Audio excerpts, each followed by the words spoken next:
Hello everybody, how you guys doing? It's Alex Mackenzie. Welcome to another episode of an experiment called life.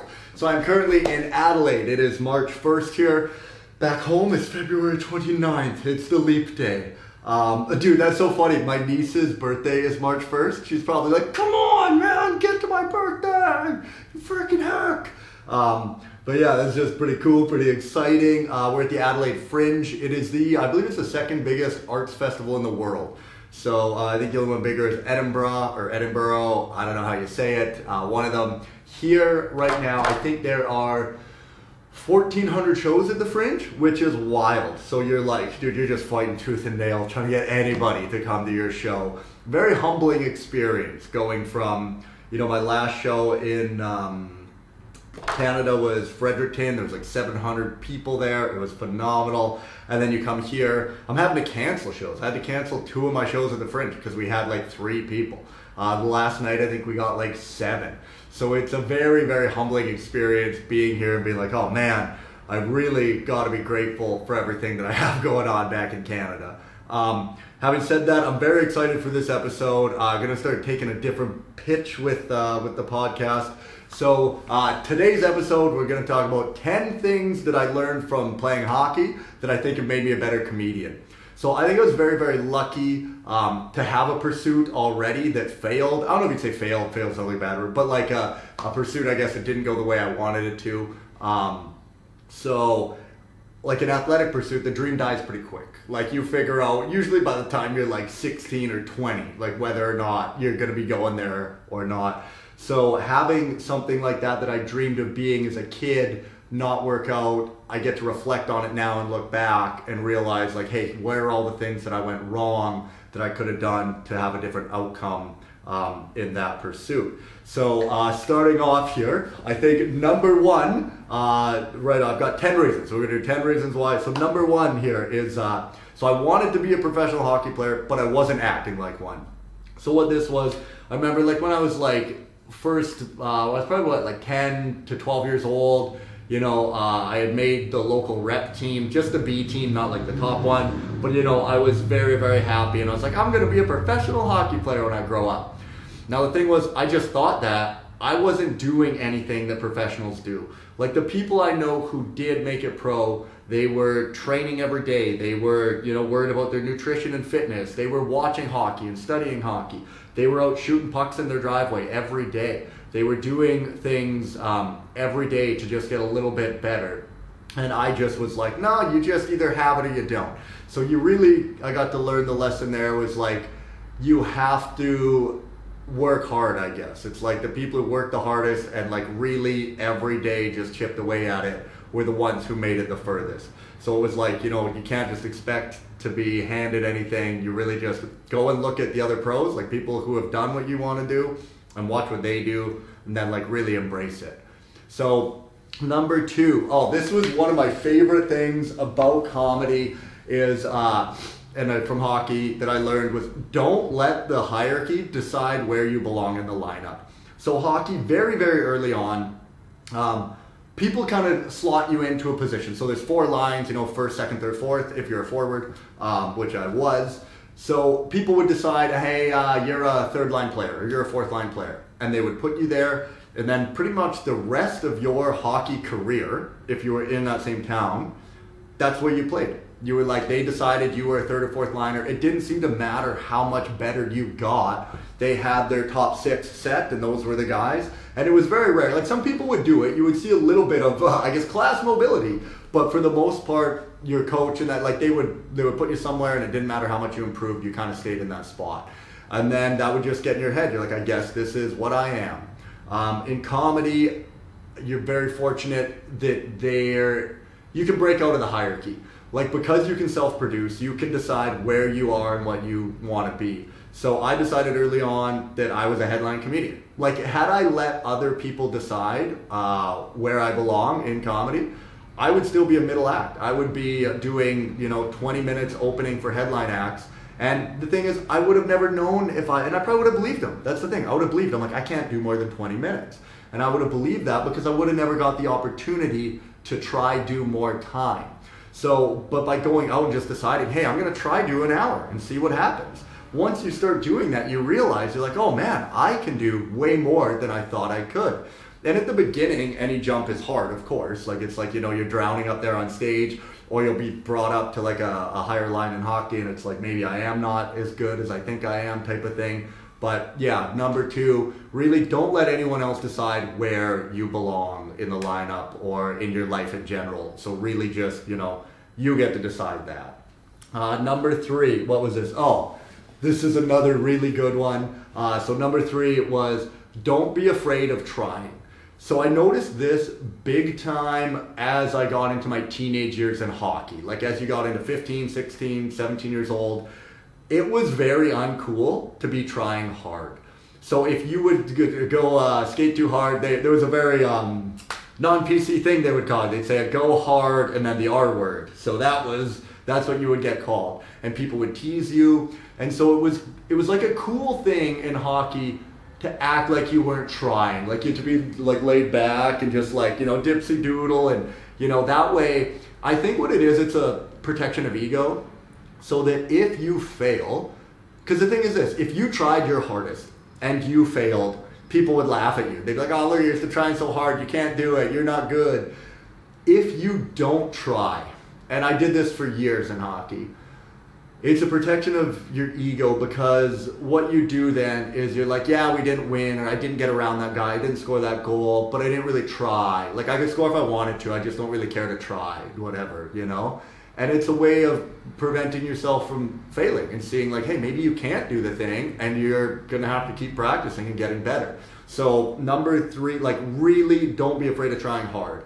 And I see it in comedy as well. Like I would see guys in comedy when I first got into like the big cities and going to open mics and stuff. There are people there, they go, I don't care about the crowd. I don't really care about the show, whatever. And they'd walk on stage and they go, what should I talk about? What do I want to talk about? I don't know, whatever. What's your name? And they just do like some crappy crowd work and they don't really try. And then they get to walk on stage and be like, oh, that crowd sucks. I don't really care what anyone thinks. And it's like, well, you're just lacking genuine effort is what you're doing. And you're like, protecting your ego, saying, oh, I could crush if I wanted to. I just don't really care, And so that was a very valuable lesson from hockey. So make sure, try hard, don't be afraid to fail. Number 4, as you get better, okay, I gotta look at the camera when I say it, so when I clip these out, it looks good. As you get better, progress gets slower. So that's a very big one. I remember that like in hockey, I got to a point, I knew how to skate, I knew how to shoot, I knew how to pass, I knew how to do all of the basic skills and the fundamentals of hockey. So, rather than shooting 100 pucks in the driveway, I'd go, I already know how to shoot pucks. I'm not doing that. I already know what I'm doing. Don't worry. No, I know how to pass. I know how to skate. Like, I wasn't working on the skills because I already thought I knew them. And I'm like, oh, what's this? I've shot thousands of pucks. Shooting an extra 100, what's that going to do? But you realize, like, the people that get to that elite level, it's like grinded in. Like they say Kobe, when he would practice, he would just do very basic drills, like very, very basic drills, but he would get the basics so good. And that's what made him, I guess, foundationally better than so many players. So, yeah, just be aware, like in comedy, like once you start getting it figured out, now, like, I'm like, I know how to write a joke. I know how to do this. But it's like, no, dude, keep writing jokes every day. Every day write jokes and go back over your joke. Go over it. Just like keep doing it. You think you got it as good as it can be? No, you can make it better. You can make it better and keep crafting that thing. And so yeah, just don't get discouraged. Like progress does get slower as you get better. Number 5. Good one. So the best players early on weren't the best players in the end. So again, that's almost kind of like going back to the hierarchy thing. But you would see the players when we were like 12, 13 years old who were the best players. By the time we were 17, 18, they were not the best players. It was like there were the kids who just kept working and working and working, ended up surpassing those guys. And it was, I don't really know like what, I guess the thing there is just like it's almost the exact same thing as the hierarchy. Like don't think that you're this one thing. So even if you are ahead now, don't think you're gonna stay ahead. Or if you're behind now, don't think you're going to stay behind. Like you can outwork yourself out of a position and get to a new position. So yeah, the best at the end weren't the best at the beginning. What is it? Ooh, this is a very, very good one, and it definitely easily translatable to comedy. Number 6, just because you had a bad game doesn't mean you're a bad player. So that is like very, very valuable, especially in comedy. Like sometimes shows, they just don't go good. Like you bombed, the things don't work right, you didn't connect with the audience, you didn't set your jokes up right. Something that you did do, your stagecraft wasn't proper, or however it was, something at that show didn't go the way you wanted it to. And just because you have a bad game doesn't mean you're a bad player. And just like in comedy, just because you have a bad show or a bad set doesn't mean you're a bad comedian. So it's like, just look at it objectively, try to figure out what you could change in the future, what went wrong, what was different, and then move forward and try and get better. That's all you can do. I'll put this one back to back with it, even though they're different in the order that I have them written down, but it's kind of the same thing. So it is that number 8, sometimes you can do everything right and you still lose the game. Like that just happens. Like sometimes you can play the best game you've ever played. Your whole team can play the best game they've ever played and they can do everything right, make all the right plays, do all the right decisions on the ice, everything, and you still lose. That's just how life is, It's not always the best win or whatever. So like even when we're performing, you're doing comedy, sometimes you can do everything right, Like you came out, you gave energy, you connected with the crowd, you did, you nailed all of your jokes properly, your timing, everything was right, and sometimes it just doesn't work. And that's just a good lesson in life. You can do everything right, and sometimes it's still not going to work. So I really, really like that one. That was really good. Number 8, I guess now, is don't complain. Like complaining doesn't change anything. And I was the worst for this. I led the league one year in 10-minute misconducts, which are like unsportsmanlike for yelling at the ref. I was a whiny little brat, man. They would call a penalty on me and I would scream and I would just be like, hey, he slashed me first. Why am I getting a penalty? And I'm like, you're always calling the retaliation. And I would get so mad and I would scream about stuff, or if a play was offside, or just things that I thought weren't fair. I will tell you, I've never had a call overturned and I've never had them change the score. Like it never mattered at all. So it's like complaining doesn't get you anywhere, and things are just not going to be fair all the time. Like a lot of time there's things that are, people are going to get away with stuff that you can't get away with, or you didn't get away with. And just don't complain about it. I mean, it is what it is. It's not always going to be fair, and just keep working hard and try and move forward. So that was a big one for me, to quit being a whiny little brat. I'm so lucky that I had that before social media times. I would have been the worst teenager, just screaming on the internet, these guys suck, the referee here blows. Just the meanest. Oh my God. And it'd be out there forever. Okay, next one. This one was a really big one. I think very good lesson coming out of hockey and into comedy was be careful who you associate with. Now, what that is there's a lot of people out there that aren't trying to get better at whatever the thing is you're doing. So like in hockey, there were a lot of guys on the team, they didn't really care to get better. They're like, hey man, we like to go away on the weekends and party and, have fun, and we want to go chase girls and do all that. The hockey is just kind of like the side activity to whatever else they want to do and just be with the boys and hang out. And that's totally fine if that's what you want to do. So same with like comedy. There's a lot of people that just do comedy as a hobby. Like this is just a recreation for them. It's just a fun outlet. It's a social activity. They get to go see their friends and have a good time.